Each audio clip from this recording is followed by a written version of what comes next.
So, Mayor Locke, if you can please tell us about the extortions-related motion that was brought forward and passed in today's council meeting.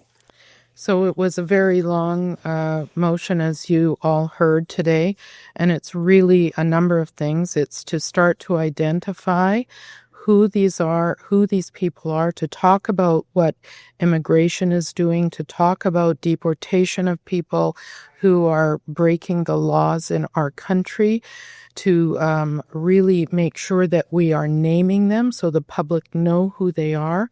It is about but it is about ultimately saying the city is working together with the province. I have talked many times consistently with the Solicitor General, and it's to make sure that we are focusing our efforts to say to the federal government, we need to call a state of emergency in the city of Surrey.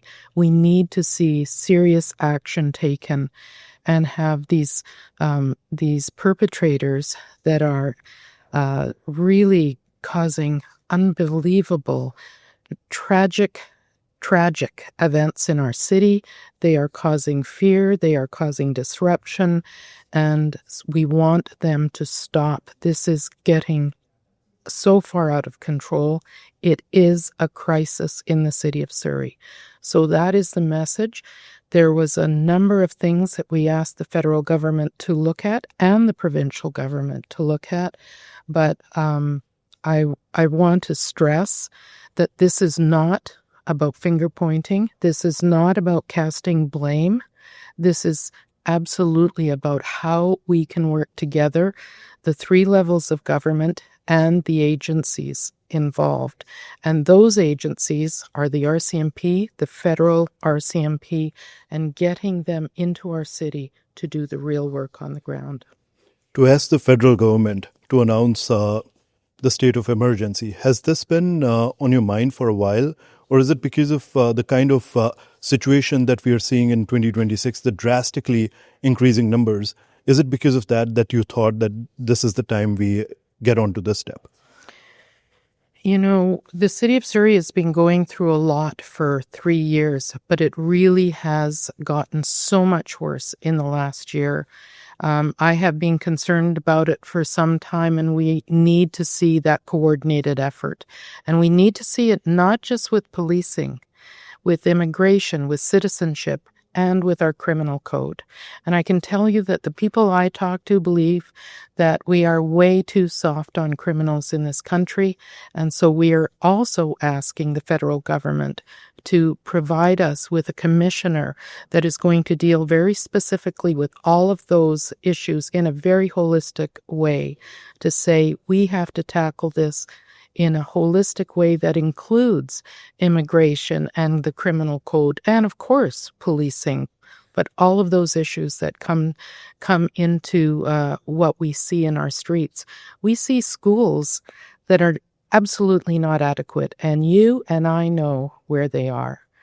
And I will say again and again, I do believe that if this was Vancouver or Toronto, if it was Ottawa or Victoria, there would be much more attention spent on it. And so I am really saying to the federal government and to the provincial government, we need to work really, really aggressively in the city of Surrey, because I'm not seeing an end in sight. And I'm sure that everybody in our city is feeling much the same. What kind of timeline are you looking at right now? How quickly do you expect the federal government to react to this demand? You know, we have a meeting we had a meeting on the 28th of November with the federal minister at that meeting. He said he was going to get back to us in 90 days, which brings us to about the end of February. So I would say that's a really good time for him to have that information coming back to us. I have met and talked with many mayors, this is not just a Surrey issue. Certainly it's happening in Abbotsford, happening in Brampton. I've talked to Mayor Brown in Brampton.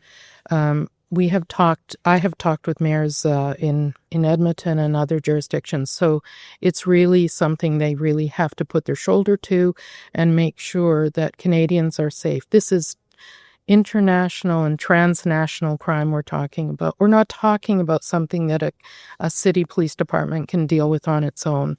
This takes some real effort and real energy from the federal government.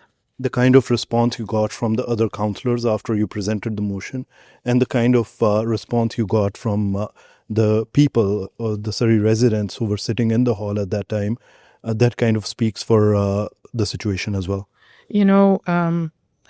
Really, as I said, I don't want this to be about finger pointing. I don't want this to be about saying another order of government. We all have to pitch in.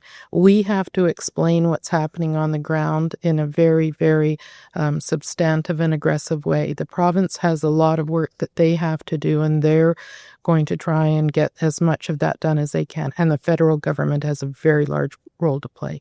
And their role to play is certainly around the criminal code and immigration. And so that's key for them to be a full participant in this.